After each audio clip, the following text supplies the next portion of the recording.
Hi there, thanks for joining us on WFAA Plus here. I'm Jason Whiteley. What was arguably the most important election in Texas. It happened over the weekend. Did you hear about it? I hope you voted in this election here. Local elections, of course, are the ones that directly impact us. We're talking about local schools, local tax rates, streets we drive on, and the trash pickup in the alley as well. So we're going to spend this next hour here talking about the election on Saturday. They're municipal elections, and we're calling it After the Vote since here we are. So I'm joined by my colleagues Teresa Woodard and Cole Sullivan here to help to break things down and dig deeper into the results. Let's start, though, with the results themselves, especially for Dallas City Council. We do want to mention first, though, there was very low voter turnout. That's why I started the program here with hoping you voted. I voted. My wife didn't vote, though. But it's typical for municipal elections here. It was on a Saturday, a beautiful Saturday with a lot going on in between all the rain we've had. Fewer than 1 in 10 registered voters, though, actually cast ballots. Unfortunately, that's not unusual. In Tarrant County, just under 8% actually voted. In Dallas County, we know the number was about 8.4%. That is of the county's 1.4 million registered voters. So with that, let's start things off with results from Dallas City Council races. There were 4 open seats because of term limits, and a lot of well-known names are not going to return. One council member decided not to run for re-election at all. Let's start things off with District 4 here. This is parts of Central and South Oak Cliff. Former Dallas ISD trustee Maxie Johnson is going to take over here for longtime Councilwoman Carolyn King Arnold in District 4 there. You can see on the result page here, he has almost 75% of the vote, a massive win here, and he brings years of experience to the area. He dominated the election with 75% of the vote. The councilman-elect is here in studio with us. He's going to join us on the program in just a moment. District 6, this covers West and Northwest Dallas. Omar Narvaez has reached his term limit. His chief of staff, Laura Cadena, is going to replace him, and this is a particularly notable race because she faced 7 other candidates and she won enough votes to avoid a runoff altogether. Top 5 vote getters are on your screen there. You may recognize a couple of names on there. Former council members Monica Alonso and David Blewett also on this ballot. Cadena and Maxie Johnson both going to be sworn in June 16th next month at the Meyerson Symphony Theater in Dallas. 2 seats are going to go on to a runoff in June because no candidate reached the 50% plus 1 threshold. The first is in District 8. This is Southern Dallas. Tanell Atkins has represented this area of South Oak Cliff for 16 of the last 18 years. Term limits, though, prevent him from running again. Eric Wilson and Lori Blair will go into a runoff next month for this seat here. Wilson briefly represented District 8 from 2015 to 2017. You might remember him before Tanell ran again for the seat and won. Right now, Eric Wilson has a narrow lead in this race, you can tell, but Blair is a former planning commissioner. She has Atkins' endorsement as well. In District 11, this is far north Dallas, incumbent Janie Schultz. She's the one who decided not to run for re-election, and that doesn't happen very often, pretty rare for it to actually happen here. So to fill this seat in far north Dallas, there's going to be a runoff between former Park Board member Jeff Kittner and commercial realtor Bill Roth. This race is interesting because it may be decided by the aftermath of that controversial zoning case with Pepper Square. Roth opposes it. Kittner has not yet spoken out against it. Cole has covered that a lot here. We're going to talk about that in just a moment. Brittany Moncrief, though, has been looking at this for a while, and she got a pretty in-depth look at what was at stake here just before voters went to the poll. Here it is. Where Beltline and Preston roads meet is a crossroad, years in conflict. We believe we've got the facts on our side. We're tired of a whole lot of nothing. This is an aging shopping center known as Pepper Square, and there's a fight over its future. There are those like Sean Jensen, who's in favor of a proposed mixed-use development with 1,000 housing units, a 12-story high-rise, and retail spaces. We have a chance for it to be something really amazing. And others like Stephen Nordseth, who's against it. The density that they're proposing in housing exceeds anything in North Dallas. After City Council voted to rezone the property for mixed use, a Dallas County judge decided to take the matter to trial after a temporary restraining order hearing Friday. I was surprised. I didn't see where the basis was. We're thrilled. We think it's a victory. A battle now heading to the polls as residents vote for a new District 11 council rep, Bill Roth, Mona Elshanawi, Jeffrey Kittner, or Kendall Richardson. Officially, they all side with the community. What the community is up for debate. Nearly 4,000 residents voted at Fretz Park Library, leading all other county precincts in early voter turnout. It's a passionate issue. You know, everyone is concerned about the traffic and the safety issue. But even after a candidate is elected, construction is halted until the trial on October 6th. Another fight, another crossroad. In far north Dallas, I'm Brittany Moncrief.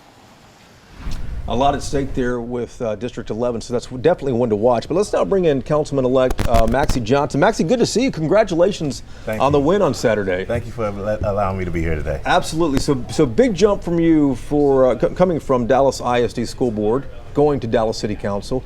Let me ask you, why did you want to leave the school board? You spent a number of years there. We've done great work in our community on school board. Brought over $400 million worth of infrastructure there, working with our superintendent, who's doing an excellent job, our board, who we have a fantastic board. But I saw the blight that we were experiencing in our community. And so I ran, as you know, in 2021 and took our dear councilwoman then coming into a runoff, and it was a very tight race. And I knew what was happening in our community because District 4 sits in the heart of District 5. And I decided to run because we want to fix that and work with our community to get things done the way we did on the school board. And District 4, City Council District 4 sits in District 5 for Dallas ISD. Absolutely. Cole Sullivan's going to be the guy downtown at City Hall, so I hope you talk to him. Absolutely. Make the deal on camera, so it's real now. He's on record saying he'll take your call. You have a 90-day plan. Walk us through what your 90-day plan is when you get sworn in on the 16th of June. Transparency and accountability has been a big factor of my campaign on the school board, listening to our community. So we're going to listen to our community and look at the budget to see what we need to do concerning some of the things that we need to get done. One of the things we are focusing on is public safety. So we're going to go and clean up District 4, and I'm going to meet with the city manager and tell her that we need a police storefront in our community, as well as one our code office in District 4 to deal with the blight and the crime that we're seeing in our community. Everyone wants to be safe. Everyone wants a safe District 4. That's what I've heard from our community. And we're going to do more listening sessions to get more of things that our community want, but to make sure that we have a police storefront and a code office in District 4 to deal with the blight is what we're going to be dealing with the first 90 days of our campaign in office. Yeah. So we opened this show talking about how few people participated in this race.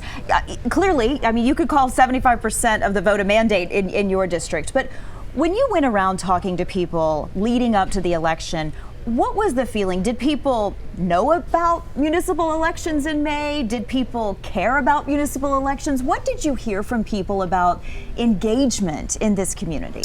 People was concerned because they're looking at what's going on federal level. So some people was discouraged, but as I began to talk about the work that we've done in District 5 as a trustee, and they're seeing the new infrastructure, they heard about the newness and was excited about it. When they found out, those that didn't know that it was me, that I was their trustee making this happen for our kiddos and working with our community, they was excited, and they said, we're going to go and vote for you because we see the work. Interesting. So you feel like people said, hey, we're going to turn out because we believe you've delivered results from the school district perspective. Absolutely. You heard that. You delivered results. It's one thing to talk about it. It's another thing we could drive down the street and see it. We're talking about a new South Oak Cliff High School, $52 million. Talking about a new Roosevelt, $64 million. And we're just talking about District 4, that's in the schools that's in District 4. Then you go and look at the John Lewis Social Justice Academy at O.W. Holmes Middle School, which is an $80 million state-of-the-art project, just to name a few. They're seeing new infrastructure. They're seeing the direction that we're going to do. And I think the Dallas Morning News got it right when they endorsed me. Maxie Johnson has a let's do it attitude.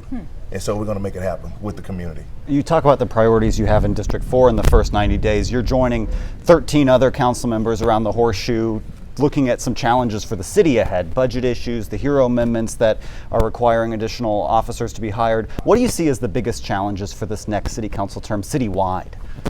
Just collaboration. I think we all understand the importance of public safety, and we have to support our police officers. We want a safe community. We want a safe Dallas. And I believe the mayor and the council have done a great job. So we're going to come in and continue to work with our mayor, continue to work with those council members on there. The great thing about my district is it's so diverse and so wide. So my district on the school board touches a lot of the city council members that's there. So I already have a great relationship with them. Tonight, there's the swearing in of the DPD chief, Daniel Como, as well as the Dallas Fire Rescue chief. Have you had a chance to talk with them yet, or is this going to be your first introduction to them? This is going to be my first introduction, so I'm excited to meet with them. As you guys know, my son was killed through senseless gun violence when I first ran for school board. So public safety has been a very important piece of what we do now. And I lost a lot of kids due to senseless gun violence. So to have that conversation with him and dialogue about the importance of making sure that District 4 is safe and his support around that effort is going to be very important. And we're talking to Dallas Councilman-elect Maxie Johnson here. We had the map up a moment ago of your district, District 4. It goes essentially between I-35 and I-45, and from the Dallas Zoo down to Ledbetter here. But, you know, I've been over there several times recently. I wouldn't necessarily describe it as blight in a lot of the areas. I mean, real estate south of I-30 is rocketing up, isn't it? We're doing great. You know, we have the Happerstein Park, the deck park, what we call it. The brand new one. That's going to create economic engine that's going to bring jobs to our community. But I want Lancaster Keys, the corridor, to be the main street in District 4. When I was growing up, we had our own movie theater. Lancaster Keys was thriving. We had a bowling alley in there. And so when you go look at that area, it's a long ways from where we used to be.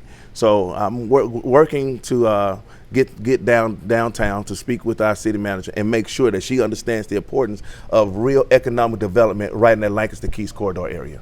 And you talked about a police storefront and a city codes storefront there too. Why can't they just do the work from City Hall? Why do you need to be actually in the neighborhood for those? Because we're trying to build a relationship with our police officers. We need to cut down the response time. We have blight around us. And I sit currently as the vice chair of Dallas ISD Board of Trustees Safety and Security. So I understand, we get the data from our superintendent and our Dallas ISD police officers who is working with DPD. And so when I understand the data, when I've seen and I walk the neighborhood, I'm a grassroots guy. So and when I was campaigning, I knocked over 1,800 doors. And so I'm looking at the blight. I'm speaking with our community. I'm the trustee in that area. So I see the data and I know what's going on. It's very important that they're in our community, working with our community, and building that relationship in our community. We also want those CVI programs back, those crime violent interrupters program. That's community policing and bringing boots on the ground back to District 4 to make District 4 safe, clean, so our economic development, our business partners want to come and do business in District 4. You know, I think from the outside looking in at Dallas City Hall, and Cole knows this because he's covered it quite a bit lately, there's been some dysfunction. There's been some poor decisions that when it comes to real estate purchases, the lemon on Stemmons is a good example. Are you concerned about coming in and you have this energy, you're excited? Are you worried at all that you're going to just be met with bureaucracy and red tape and it's going to be hard to turn a ship around? I expect it. Okay. But I also believe in the council. Again, I have relationships and I believe in my community. I'm not going down there by myself. My community is coming with me. We have 75% of people said they believe in Trustee Johnson and they're looking to go in this direction. They know what my platform is about. They've seen me work in the community, and not just as a trustee, but as a local pastor. And I worked for Dallas ISD for 10 years as a community liaison. So they know I'm a football coach, I'm a baseball coach. So I'm one of them. I'm a community guy. And so they know what we're getting ready to bring, and I'm not going by myself. They know the community is coming with me. So we're going to get things together. My slogan is building the community with the community. They're not going to be left out. We're going to be transparent, and we're going to bring them with us, and we're going to get things done together. I love the optimism. How hard is it to navigate the politics down there, though? You're well known in the education community, Maxie, but when it comes to Dallas City Hall, as Teresa mentioned, the adjective she used, dysfunction, others have said different things, but how hard do you expect it to be to actually navigate those politics down there around the horseshoe that Cole was talking about? We're going to bring good governance. That's what we're bringing to District 4C, good governance. And you heard things a little crazy. Do you think they're crazy down there? No, I don't think they're crazy. I think they're doing the best that they can do. I support our council. We have great people that was in the council seats. So I'm no superstar. I'm a community guy that's going to do great work with our community, and we're going to work as a team. Just like I worked as a team on the school board, we're going to work as a team as a city council person, but we're going to get things done. We're going to work hard. I would just apologize for interrupting, but this is the question. Do you view this position as, I'm here for District 4, I want to represent District 4's interest and make that forward, or do you say, I'm here for District 4, but also I'm looking out for the broader city as a whole at the same time? We're here from District 4. We're a single member district, but we're definitely looking out for the broader city. It's a council. And so we're going to work together. You can't get things done by yourself. You have to work with our council member. You have to work with our mayor. You have to work with our community. So this is going to be a synergy. Again, building the community with the community. We're all a part of the city of Dallas. And we're going to make sure that we look out for the best interests of the entire city, but in particularly District 4, where I've been elected to serve.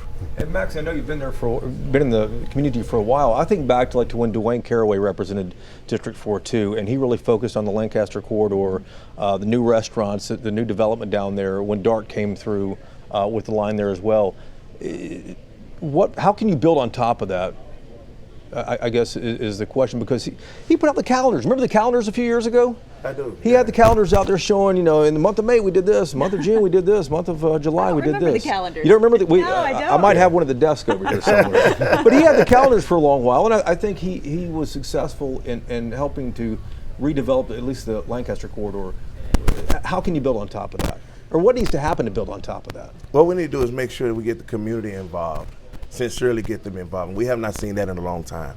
Also, bringing our council members out to our community. One of the things I've done on the school board, which is a principle of mine, and I think is successful because it helped with my advocacy, bringing my colleagues out to my community and saying, here's why I need your support. To see it themselves. Putting them in my vehicle, and let's take a tour of District 4. And building that relationship so they understand that Maxie Johnson is trying to make sure that his community has the resources, has the economic development that creates jobs in our community, and make sure that the community in District 4 is safe, which is going to help the city of Dallas as a whole. But what do you think you can do that Carolyn King Arnold didn't do, that Dwayne Caraway didn't do? Because I've heard the same theme for years now. I know you have too, actually living in the community. What I'm going to do is include the community more, be more transparent, be more accountable. And I respect the work that both council members have done. But we're going to do a little bit more. I do believe that former Mayor Caraway, when he was the city council, was doing it the right thing and going in the right direction when it came to economic development. So some of the members that I spoke with in our community want the Lancaster Keys corridor to be developed. We want that level of economic development to be developed. You got to look at what's going on in parts of District 4. We're losing drugstores for our senior citizens. We're losing stores, or grocery store where we can't get fresh produce. So we have a lot of work to do. And we have to make sure our community in District 4 is clean and safe. Well, what would you like to see there in the district, along Keys or along Lancaster? What is there a best hope scenario for the store you want? You want a Best Buy down there? Do you want a Kroger? What do you want? We want the best. I want an HEB. I want an HEB too. Man. Yeah, I want an HEB. HEB, y'all hear me? Come on to District 4. We ready for you. Our community wants a grocery store. Our seniors want a drugstore they can get their medicine. We want access to parks. And I'm grateful for what's going on at the zoo, which is one of our prime real estates, if you will, one of our jewels in our community, along with a Southern Gate project. But not only that Lancaster Keys corridor is a jewel, and we've heard it for years. We want development here where we can have jobs here, where we can live, work, and play. And that's what we're trying to do in District 4. And I need the council to support that. Our community is going to stand with me because this is what they're asking for, where we can come, where we can live, work, and play. And that's what we're trying to bring to District 4, which again, it's going to help the city of Dallas as a whole. Sure. You're talking about, getting council support, community support. Say you check both of those boxes.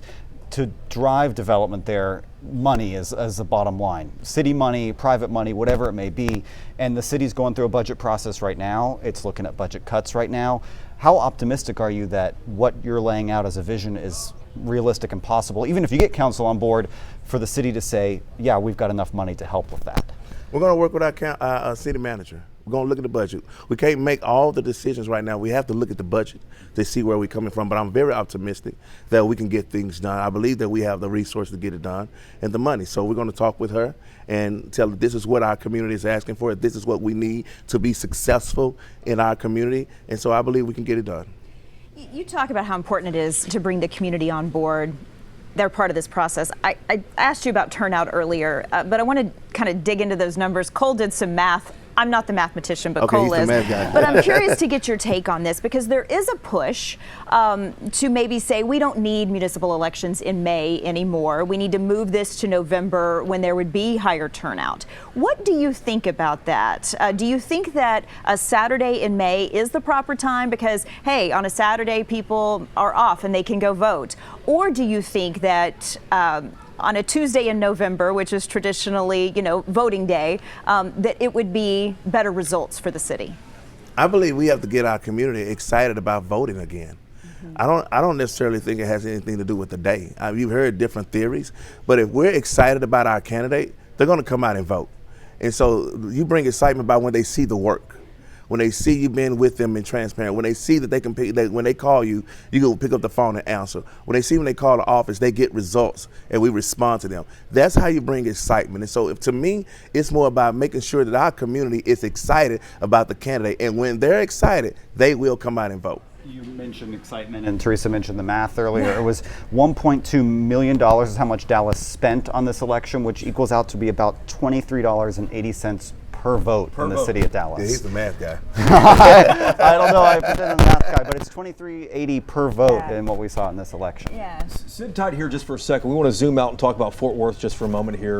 In Fort Worth, Mayor Maddie Parker over there, she easily won a third term, along with 9 incumbents as well. One race, however, is going to go to a runoff.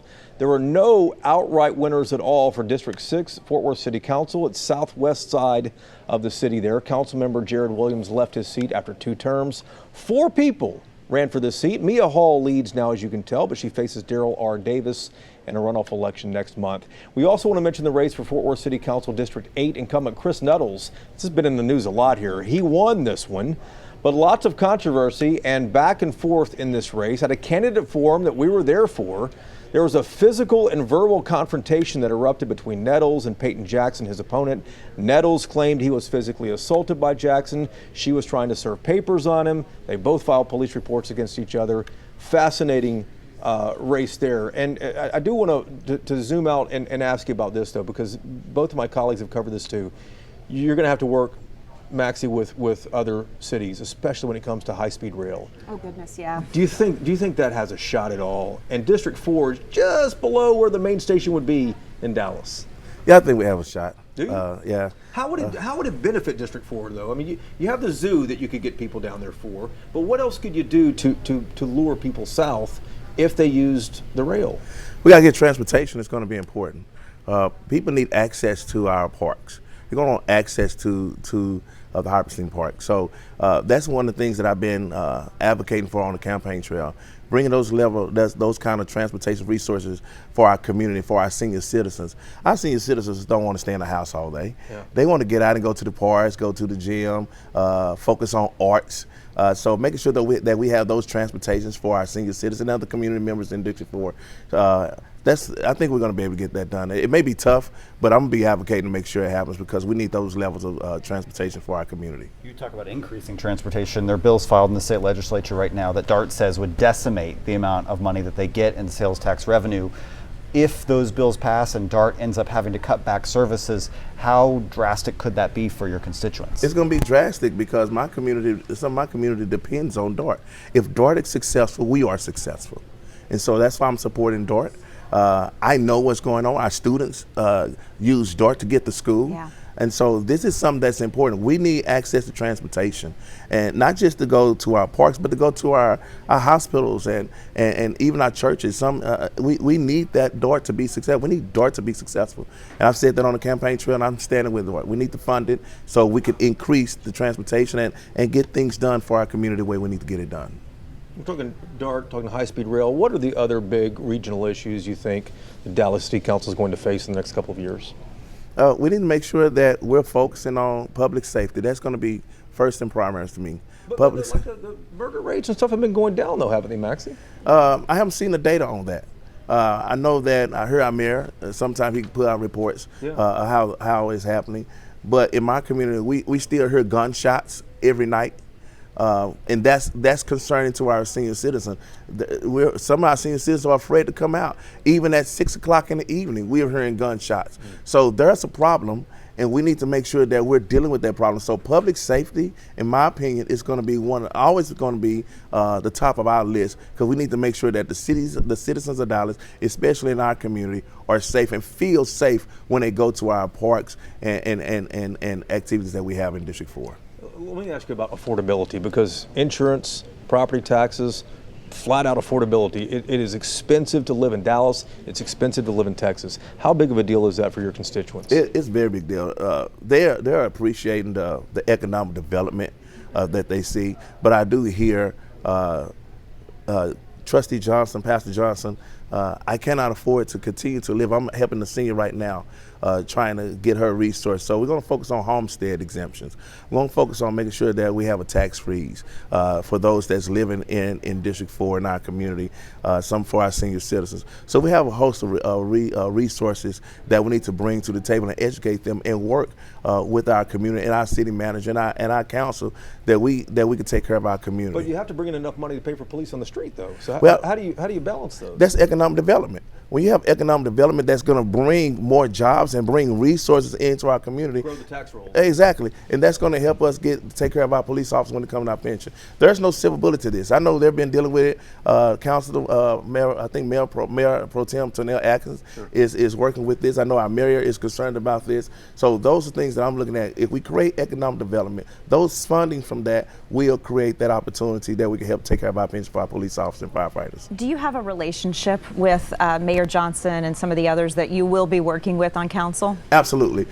Mayor Johnson has supported me as a trustee in Dallas ISD for years. And so that relationship that I have with him, with other council members as well, to get things done and work alongside of some of the most important issues that we've had concerning safety, concerning economic development, making sure that we have quality of life. So we've had these conversations, and so I'm excited to go to the council and work with our mayor. I'm excited to go work with our council members. This is something that we've been talking about for a few years, and now it's here. And our community made a statement. 75% said we want to go with Maxie Johnson. And I'm excited, and I appreciate their support, and we're going to continue to do great work in our city. You're fired up, man. Man, I'm going to fire it up, brother. I'm excited. We're going to do great work, and hey, man, this has been a dream of mine to do more for our community, not just as a trustee, but to do more for our community. They asked me why I'm running, because we're really going to do great work together. It's just not me. One person can't do this job alone. It takes the 8 votes, and it also takes the entire community, and we're going to get things done together. Well, make sure you acknowledge Cole Sullivan when you're down there. We're going to do that. Absolutely. We're going to do that. Thank you. Thanks, sir. Thank you for being with us. Yeah, Thank you guys for Congratulations. inviting us. Dallas City Councilman-elect Maxie Johnson here. Thanks again. Congratulations again. Huge win for you in District 4, which is Central and South Oak Cliff, too. Coming up here in just a few moments, we're going to talk about school bonds after the break, and have conservatives topped out in North Texas when it comes to school boards. We're going to talk about that when we come back in just a few minutes.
All right, welcome back to our after the vote coverage of Saturday's municipal elections. These are arguably the most important elections that any of us vote in. Forget the state races, forget the federal races that we all get so amped up about. These are the ones that impact our daily lives. Here with my colleagues Teresa Woodard, Cole Sullivan, talking about the results of this all across North Texas. Let's dive into some mayoral races here first and talk about some of the big wins here. McKinney Mayor, this is Tarrant County. This race is going to a runoff here. No candidate got 50% plus one of the vote. Bill Cox is a former city council member. He got 46%, you can see there, and he's going to go up against Scott Sanford with 40% of the vote. Whomever wins this race here is going to replace the incumbent, George Fuller. He is term limited, could not run again.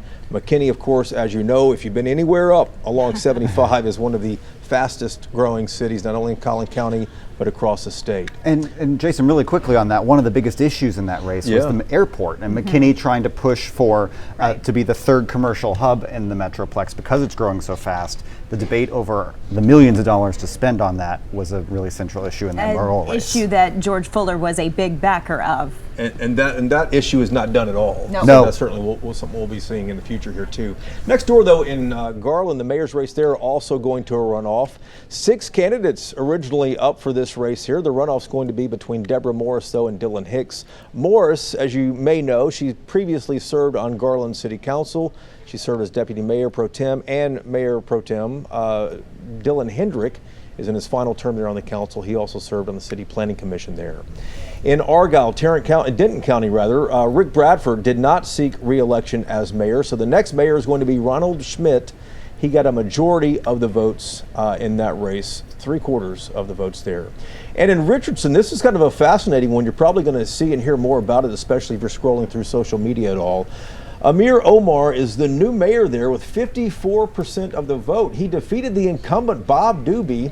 Omar is believed to be the first Muslim to hold an elected office in North Texas when he won a council seat there back in 2009. What's fascinating about this race here, and I've already seen people talking about it online, Texas Monthly is one of them, talking about how Bob Doobie was seen more as a establishment right guy. Wow. Against Amir Omar, who is Muslim and a Democrat. I've talked to a buddy of mine who I think he's going to show up here in a few moments. It's Brian Mays, political consultant from Mays Media. And I said, wow, what was this all about? Is this just a microcosm of the national races we're going to see next year in the midterm 2026 elections? He said, no, this is more about the rise of the apartments in the city of Richardson. There's been a huge explosion of apartments over the past couple of decades there off 75 and 635.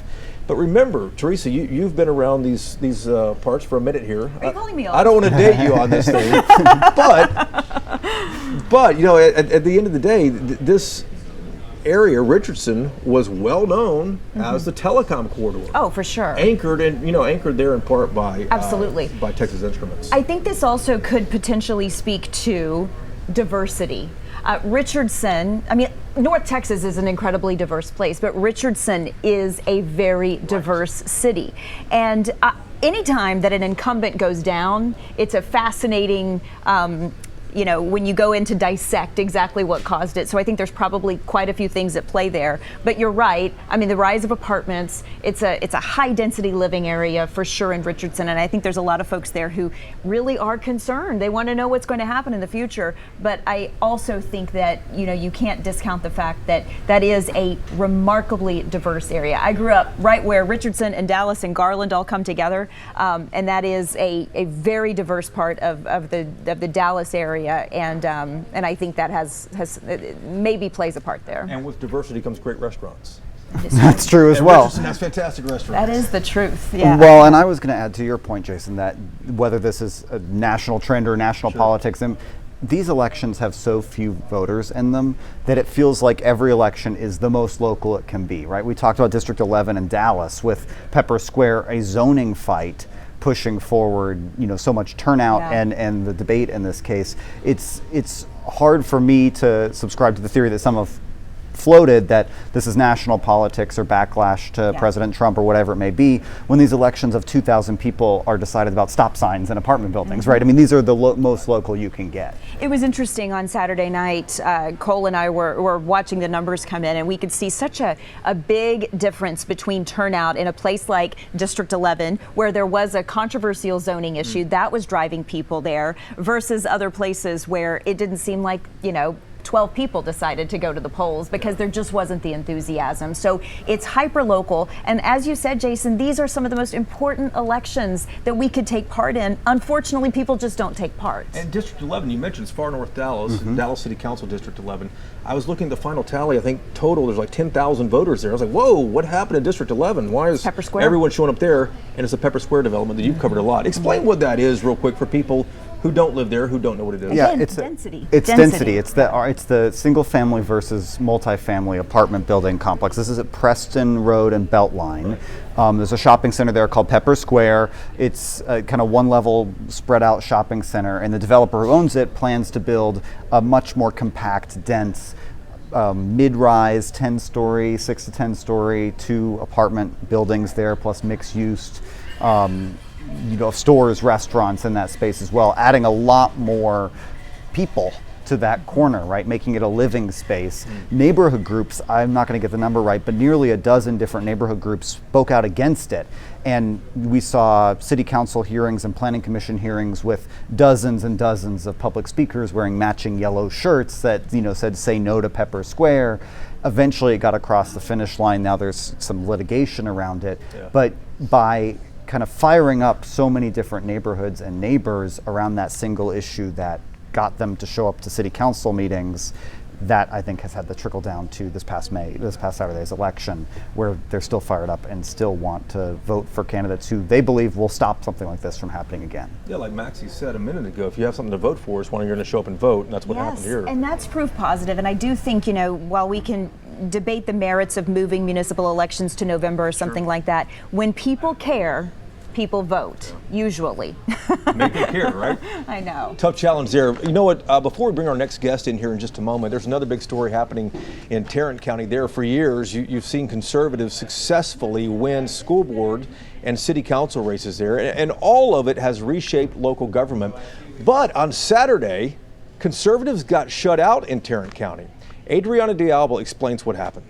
The voters have spoken. And this election, conservative-backed candidates in nonpartisan races in Tarrant County saw a wave of losses. Here's Star Telegram columnist Bud Kennedy. In the 3 largest cities in Tarrant County, there were 11 candidates endorsed by the county Republican Party. All 11 lost. How significant is that? It's surprising. It just shows that there was some pushback already to the administration in Washington. In Mansfield, voters re-elected incumbent Mayor Michael Evans. It was a contentious race against his challenger, Julie Short, who was backed by GOP and conservative groups. That Mansfield is a litmus test for nonpartisanship on the local level. We have to work with everybody. On the Mansfield ISD board, 3 Republican-backed trustees lost their seats. We are tired of the uber partisanship from whichever side it comes from. And in Keller, following a now revoked proposal to split the district, the 3 candidates against the split won, filling some seats previously held by conservative-backed trustees. The talk of split or detachment, whatever you want to call it, has really shook our community. Jennifer Erickson won a place on the Keller School Board. In Grapevine, incumbent trustee Tammy Nakamura, who was backed by conservative PAC Patriot Mobile, lost her re-election to Matt Faust. This was one of the real watershed elections for Democrats in Tarrant County in many, many years. Tarrant County GOP Chair Beau French, who said he wasn't available for an interview today, reacted to the election outcome on X, saying Republican voters seem very content with what is happening in D.C. because Trump is winning on so many issues. All eyes are on the midterms now to see whether this shift carries over into county-wide races. In Tarrant County, I'm Adriana D'Alba. That was the big news in Tarrant County, of course. Brian Mays here from Mays Media joining us, a veteran of all kinds of political races, from political candidates to school bonds and everything else. Stadiums, stadiums. And everything else in North Texas. We're going to talk to him in just a moment. But before we do, Brian, I want to talk about what happened in Salina, because there were a number of school bonds across the region here that got a lot of folks' attention. They want to get some big bonds passed, and Salina ISD was easily the biggest in the state. There were 89 different bonds across the state that were on the ballots for Texans to vote for. Salina had the biggest one, $2.3 billion on the ballot. That's a lot for a tiny town. But Salina, as we all know, is seeing explosive growth. It needs new schools. It needs all kinds of things with all the folks moving in there. So just before the election, Teresa Woodard here went to see what that money would cover. It's quaint here, but not quiet. On practically every corner, Salina is under construction. Among cities with a population of 20,000 people or more, this is the fastest growing city in the nation. 800 people move here every month, according to Salina ISD, which is now asking taxpayers to say yes to an almost $2.3 billion bond. This is a big number. It's an eye-popping number. Why so big? Well, because when you consider the number of schools that we're going to need, that's what we're focusing on. That this bond will help us to bring about 11 schools into our district, because over the next 5 to 6 years, we're going to triple in size as a school district. Salina ISD says it needs 1 new high school, 2 new middle schools, 7 more elementaries, and renovations to what's already here. They want more buses, better security, and improved technology. I've just always want to be positive and forward thinking about everything we do. And the superintendent promises to do it all without raising taxes. The growth helps to necessitate the facilities. The growth also helps to pay for the facilities. So we know we can do this with the existing tax rate. If it weren't to pass, what do you do? I think too positively about that, and I would say that anytime a bond referendum doesn't pass in a community, then you owe it to the community to find out what you need to do and what we need to adjust, because the kids are coming, the families are coming. A small country town facing a big city boom. All right, that's Salina, and Brian Mays, as we introduced just a moment ago, has organized and helped run a lot of these different campaigns. There are 89 happening across the state. You were involved in a couple of these on the ballot on Saturday, weren't you? Yeah, Mesquite ISD and Melissa ISD. They both passed landslide, huge 30-point wins. Voters were very excited, have been finding ways to keep their schools excelling and making sure they had safe schools. So a lot of public safety issues involved in some of these bonds as well. And Cole's our math guy. He got the calculator out again. And Tell so us what you found for that Salina. For that Salina bond, right, $2.3 billion, that equals out to be about $500,000 per current pupil in that school. So a lot of money. Just puts it in perspective of how much was on the ballot there on Saturday. Yeah, so Brian, Bonds had a great day, had a great night on Saturday. They don't always have a great day. So I was remembering, you know, there have been times when bonds have failed. I went back and looked, and like Frisco ISD, they had a bond that failed. It was, I think, $1 billion bond, and it failed in the November election. Yes, and then Rockwall ISD had a bond that failed in the November election. So what's different about right now? Why would something pass in, you know, May rather, that couldn't pass in November? Honestly, I think you're looking at a situation where the libertarian wing of the party was not able to dominate the election. Because what we're finding in a lot of school bonds, and we pass school bonds in what I would consider MAGA areas. Salina would be considered a MAGA area. Sure. Prosper, for example, Kaufman County with like 40 ISD. And what we're finding out is your sort of middle of the road Republicans are sort of pushing back against these libertarians. You know, libertarians are like, we don't want to spend any more money on our schools, just stop. But they see the growth, they see the rooftops popping in. They also know that the most important thing you can do for the long-term success of your community is to have schools of excellence. So voting no just hurts their community. So that's why we're finding that, especially this election.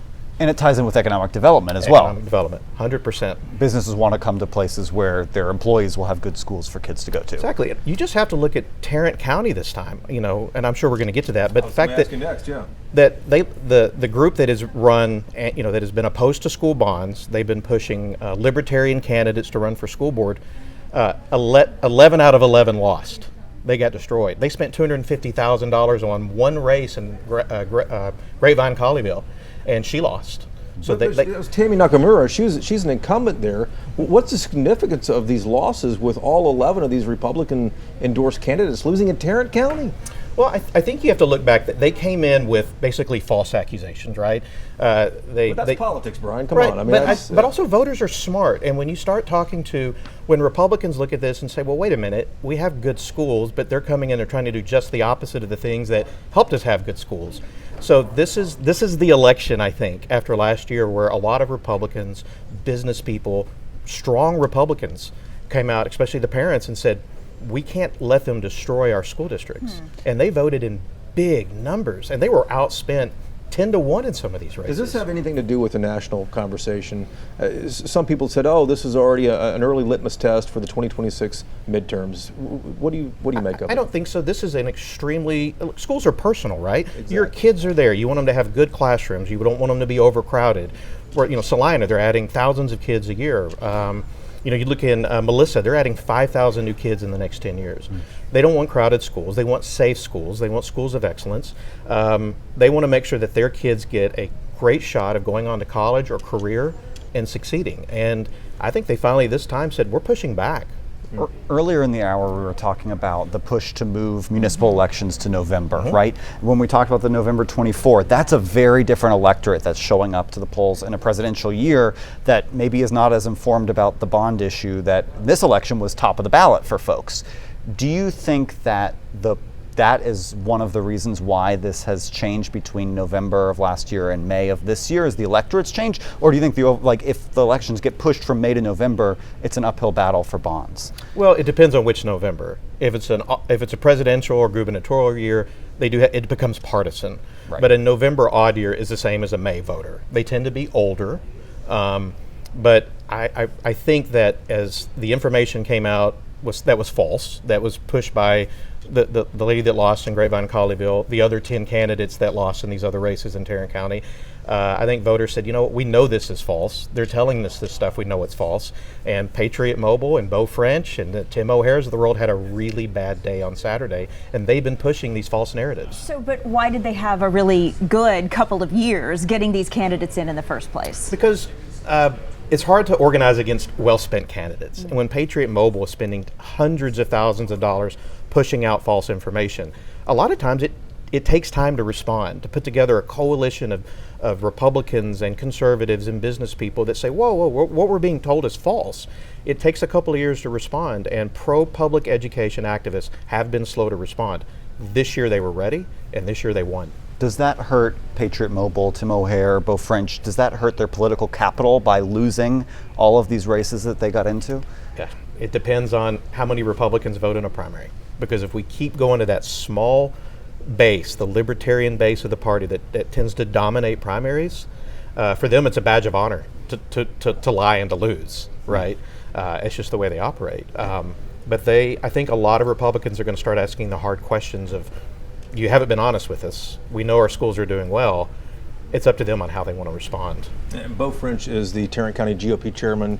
Tim O'Hare, of course, is the Tarrant County judge. Let's go back to the conversation about moving elections from May to November. Of course, there's a bill that Brian Hughes, Mineola Republican, has, Senate Bill 1209. The argument for this is that, listen, too few people participate in these elections and are passing these massive bonds in some cases. They pass, as you know, we've talked about this, Brian, 1 or 2 people have passed these in some areas, which is fascinating to put taxpayers on the hook for that. But the con for this, and the reason people are opposed to this in a lot of areas that I hear, is that they want to keep nonpartisan races like these municipal elections out of the partisan races, out of the partisan elections.